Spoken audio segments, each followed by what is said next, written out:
Отырамыз. Тез, жылдам. Есікті жабады, соңғы кірген оқушы. Bir қағаздан аламыз. Мені тыңдаңыздар. Жақсы. Енді топқа бөлініп алайық. Барлық қолдарыңызда қағаз бар. Кішкене ойланыңыздар. Қандай топқа бөлінесіздер? Жылдар. Аха, жақсы. Сіз? Жылдар. Аха. Сіздің қолда қандай қағаз? Ойласаңыз кішкене. Қандай сөз? Солар мағынасын қараңыз. Қалалар. Аха, жақсы, керемет. Жақсы, тез.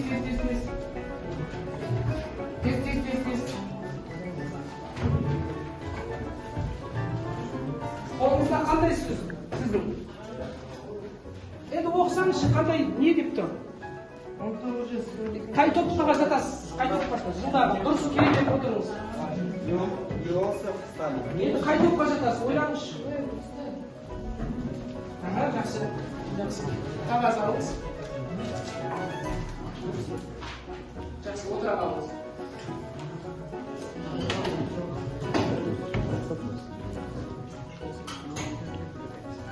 Жақсы балалар, саламатсыздар ма? Бәріңіз бір райыңыз. Отыра беріңіздер. Топқа бөлініп алды. Топқа бөлінудің өзі сіздің қолыңыздағы, сізде не тұр қолыңызда? Қандай? Қараңыз. Енді қараңыздар, сөздер топқа бөлінді. Бұл топтардағы жылдарда, тұлғаларда, қалаларда сіздердің аужаңыз.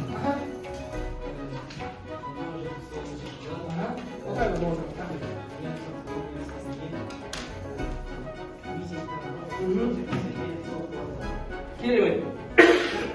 Аман жол. Сіздің зорыңызды. Сіздің оқып жүргеніңіз топқа бөлінді. 1973-1974 жылдары. Ол жылдың қандай қатысы бар деп ойлайсыз? Қандай оқиғаға қатысы бар? Сол жылы факультеті Сарыарқа пайда болды. Сарыарқа қоғамдық бірлестігі. Сол жылы 1973-74 жылдары Сарыарқа деген ұйым не болды? Пайда болды. Рахмет. Зайд, сіз оқып жіберіңіз. Орныңызда тұрып сөйлеңіз. Тұлғаңызды оқып жіберіңіз. Александр Коркин. Тұлға, адам. Кім көмектесіп жібереді? Александр Коркин деген кім? 1979 жылы Қазақстанда неміс автономиясын құруды қолдаған және соны басшылық жасаған Александр Коркин болады. Міне қараңыздар балалар. Енді бұл жердегі топқа бөлінген орныңызда. 1968 жылы студенттер сыныпқа бейресми ұйым құрып 1962 жетістіктер рахмет сізге ризамын. Отырыңыз. Сіз оқып жіберіңіз.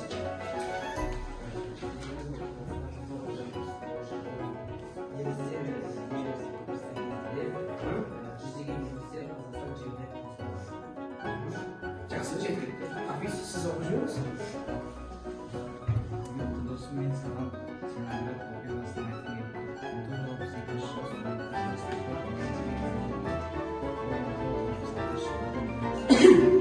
Жақсы.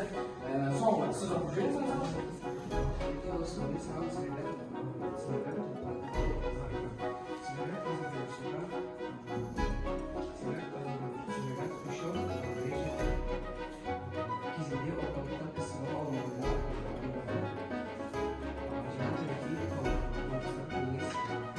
Жақсы, керемет. Балалар, барлығымыз жазсаңыздар, байқадық, көрдік, барлық жазған сұрауға мүмкін емес. Міндетті түрде дәптер үй жұмысын сұрағыңыз, енді жаңа сабақ қойшы.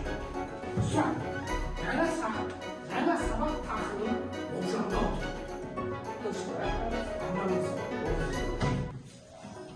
Қалғанда істешті. Арман не көрдіңіз? Орысша термин қиналсын. Қазақ батылға керемет тағы. Әлжан, сіз не айтасыз? Орныңызда тұрыңыз, Әлжан. Не көрдіңіз? Батылдарды тағы қалай айтады мынаны? Солардың барлығын тарихи тілде қалай айтады? Тарихи тілде өткен шақтағы адамдарды қалай айтады? Елге қызмет еткен адамдар.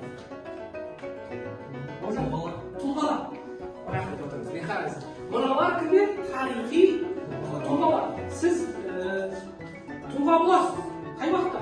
Егер қызмет жасасаңыз, кешіріңіз. Ал енді жақсы азамат болсаң, өзіңнің ата-бабаңа, ұрпағыңа қызмет жасаған адам болсаң, жақсы адам болып қаласың. Ал ұлтқа қызмет жасасаң, сен кім боласың? Тарихи тұлға боласың. Мына тұрған адамдардың барлығы тарихи тұлғалар.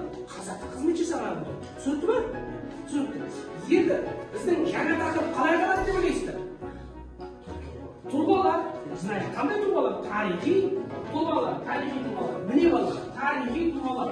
Біздің жаңа тақырыбымыз тарихи тұлғалар. Міне байланыстырып отырмыз. Үш тұлға. Аужан.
Айта берсеңіздер болады.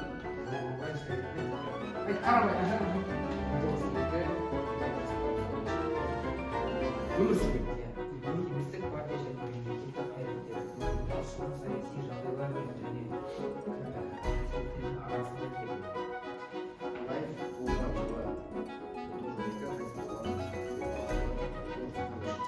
туған жері Алматы облысы, ол қаласындағы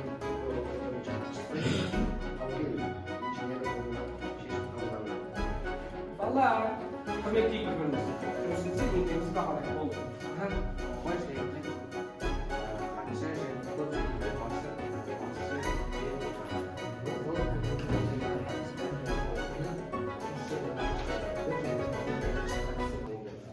Орталық комитетінің бірінші хатшысы. Жақсы, рахмет. Екінші топ. Рахмет, отыра беріңіздер. Екінші топ. Ақылбек.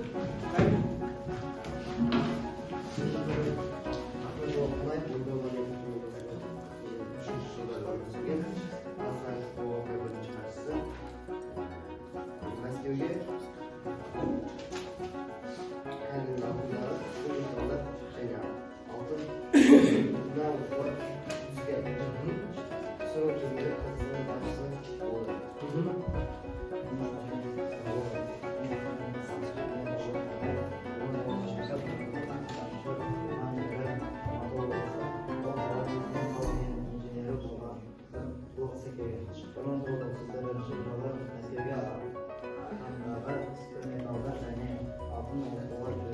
Жақсы, рахмет.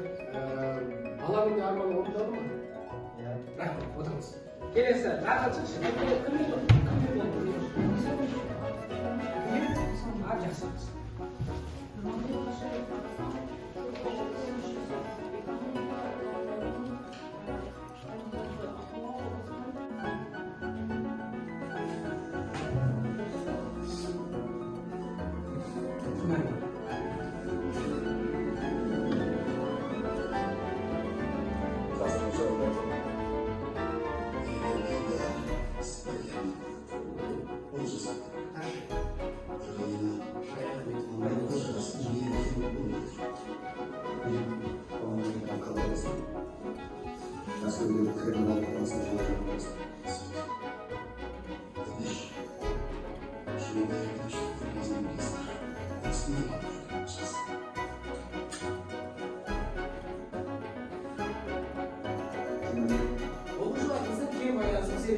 Сіздің ойыңызша осы тұлғаларды дәріптеу, жарнамалау, насихаттау үшін не істей аласыз?